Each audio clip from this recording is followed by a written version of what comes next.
Dunia ini memang penuh dengan misteri. Salah satu yang membuat para peneliti tercengang adalah dengan ditemukannya mumi-mumi yang hidup beribuan tahun sebelum Masehi, tapi masih bertahan dan tak terurai oleh bumi. Kali ini kita akan terbang jauh menuju negeri piramida untuk membicarakan mumi dari raja-raja Mesir. Karena para peneliti telah banyak menemukan tubuh yang terawatkan dengan sangat baik di berbagai belahan dunia. Seperti 10 mumi paling awet berikut ini yang telah kami rangkum untuk para pencari fakta. Rosalia Lombardo adalah seorang anak asal Italia yang wafat di tahun 1920 saat usianya menginjak 2 tahun karena sebuah penyakit bernama pneumonia, di mana bakteri dan jamur menyerang paru-parunya. Karena tidak sanggup ditinggal mati lebih dulu, ayah dari Rosalia memutuskan untuk mengabadikan anaknya dengan proses mumifikasi. Saat ini, muminya termasuk dalam salah satu mumi terbaik yang pernah diawetkan di dunia. Karena meski sudah meninggal 100 tahun yang lalu, tapi jenazahnya terawat dan masih sangat utuh. Desidorzo Aitigilov adalah seorang biksu dari biara Aniskoe Detsan di Buryatia, Rusia. Dia masuk ke biara tersebut sejak usia 16 tahun dan diperkirakan lahir pada tahun 1852. Menjelang kematiannya, ia bertekad untuk melakukan moksa dengan melepaskan diri dari ikatan duniawi, termasuk makan dan minum. Desidorzo Aitigilov wafat di tahun 1927 dalam posisi duduk teratai, lalu dimakamkan dalam sebuah kotak cemara. Saat digali pada tahun 1957 dan 1973, jenazahnya masih utuh dan segar. Bahkan banyak yang bilang seperti sedang tidur. Mumi yang diberi nama Lady Di diyakini berusia lebih dari 2100 tahun dan berasal dari dinasti Han Barat. Meskipun sudah terkubur selama 2000 tahun, jenazah sang putri masih terasa sangat lembut dengan elastisitas layaknya manusia yang masih hidup. Selain itu, rambut dan bulu matanya masih nampak bagus. Bahkan, persendiannya pun masih bisa digerakkan. Mumi putri Tiongkok ini pertama kali ditemukan pada tahun 1971 dengan 22 kain sutra, 9 pita sutra, dan rami yang membungkus tubuhnya. Terdapat 4 lapisan peti mati dan berisi lebih dari 1000 artefak berharga, termasuk rias wajah, peralatan mandi, ratusan piramida, dan 162 patung kayu berukir yang mewakili pelayannya. Sangat sulit untuk percaya bahwa mumi La Donzella sudah berumur 500 tahun. Rupa dari mumi masih sangat bagus, seperti seorang gadis yang baru saja tertidur dengan gaun coklat, sendal bergaris, dan potongan daun koka yang masih menempel di bibir atasnya.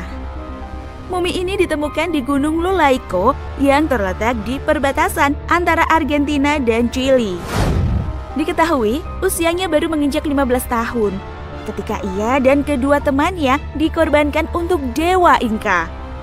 Dari hasil pemeriksaan yang dilakukan peneliti, ditemukan bahwa mumi La Donzella memiliki cukup gizi dan tidak ditemukan patah tulang ataupun luka. Hanya saja ia memiliki sinus dan peradangan di paru-parunya. Pada awalnya, mumi bayi Inuit dikira boneka, karena sekilas memang terlihat seperti itu. Pada tahun 1972, di kuburan dekat pemakaman pesisir Qilakitsoq, Greenland, ditemukan sekelompok mumi yang terdiri dari 6 wanita dan 2 anak kecil. Mumi ini diperkirakan sudah berusia 537 tahun, namun dengan iklim dan unsur-unsur alam di Greenland membuatnya terlihat awet dan masih sangat terawat. Bayi Inuit sendiri merupakan bayi laki-laki yang diperkirakan berusia 6 bulan saat dikubur hidup-hidup bersama ibunya, sebab ayahnya tak menemukan perempuan yang bisa merawatnya. Mumi bayi Inuit sampai saat ini masih tersimpan di Greenland National Museum di Nuuk. Cholan Man adalah manusia yang hidup di abad ke-4 sebelum Masehi di semenanjung Jutlandia, Denmark.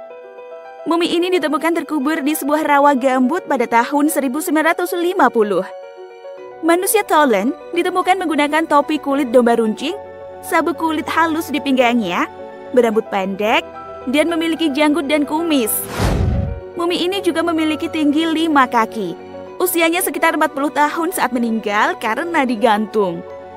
Ia meninggal 12-24 jam setelah memakan makanan terakhirnya, yaitu bubur dari tumbuhan dan biji-bijian.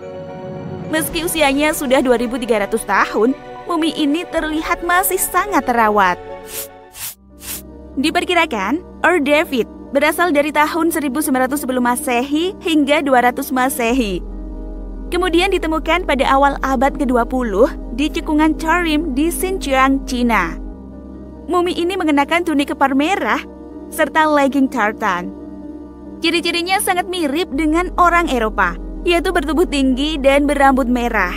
Sehingga sangat besar kemungkinan ia merupakan penutur bahasa Indo-Eropa. Dari analisis Y-DNA, David merupakan haplogrup R1e karakteristik Eurasia Barat. Meski jasadnya sudah lebih dari 3.000 tahun, tapi tubuhnya masih sangat terawat. Perempuan Tocharian, mumi yang hidup sekitar 1000 sebelum Masehi ini, ditemukan di cekungan Tarim, sama seperti David. Dia bertubuh tinggi, hidung mancung, serta rambut panjang berwarna kuning muda. Saat ditemukan, mumi perempuan ini terawetkan dengan sangat baik, menggunakan pakaian yang tenunannya mirip dengan kain Celtic. Selain itu, para ahli memperkirakan wanita ini meninggal saat dia berusia 40 tahun. The Beauty of Lowland merupakan mumi paling terkenal dari Tarim. Lowland ditemukan pada tahun 1980 dan diperkirakan hidup sekitar 1800 sebelum Masehi. Dia dimakamkan 3 kaki di bawah tanah. Kondisinya terawetkan dengan sangat baik karena iklim yang kering dan sifat pengawetan garam. Selain itu, tubuhnya dibungkus dengan kain wol serta dikelilingi hadiah penguburan.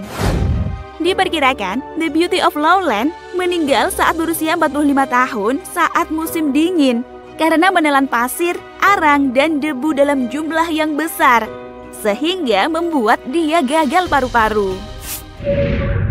Nah, yang satu ini adalah mumi alami tertua di Eropa. Otzi, si manusia es yang hidup sekitar 3.300 sebelum Masehi. Dia ditemukan di perbatasan antara Austria dan Italia, tepatnya di pegunungan Alpen Otzil dalam keadaan membeku. Diperkirakan, Otzi memiliki tinggi sekitar 5 kaki dan berusia 45 tahun. Dia meninggal karena mengalami kekerasan.